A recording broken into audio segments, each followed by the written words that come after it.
56 कोटींच्या city bus चेसी crack घोटाळ्याच्या विरोधात शिवसेना उद्धव बाळासाहेब ठाकरे पक्षाच्या वतीने आंदोलन करण्यात आलं। सोलापूर महानगरपालिकेतील 2014 मधील बस खरेदी प्रकरणातील कथित चेसी क्रॅक घोटाळ्याविरोधात शुक्रवारी 20 एप्रिल रोजी जिल्हाधिकारी कार्यालयासमोर शिवसेना उद्धव बाळासाहेब ठाकरे पक्षाचे शहर प्रमुख महेश धाराशिवकर यांच्या नेतृत्वाखाली आंदोलन करण्यात आलं। यावेळी शिवसैनिक मोठ्या संख्येने उपस्थित होते। सन 2014 मध्ये सोलापूर महानगरपालिकेनं अशोक लेलँड कंपनीकडून 144 बसेस खरेदी केल्या होत्या।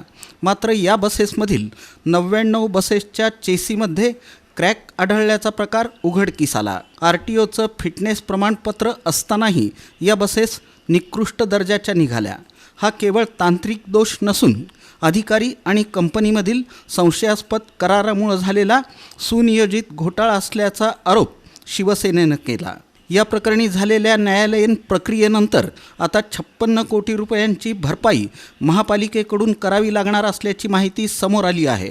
त्यामुळे हा आर्थिक भार अखेर सामान्य नागरिकांवर पडत असल्याचा मुद्दा शिवसेनेनं उपस्थित केला। सम्राट बाळासाहेब ठाकरे यांचा जय असो। आदित्य साहेब तुम आगे बढ़ो, हम तुम्हारे साथ हैं। बस खरेदीमध्ये भ्रष्टाचार करणाऱ्या अधिकाऱ्यांचा विकास हो।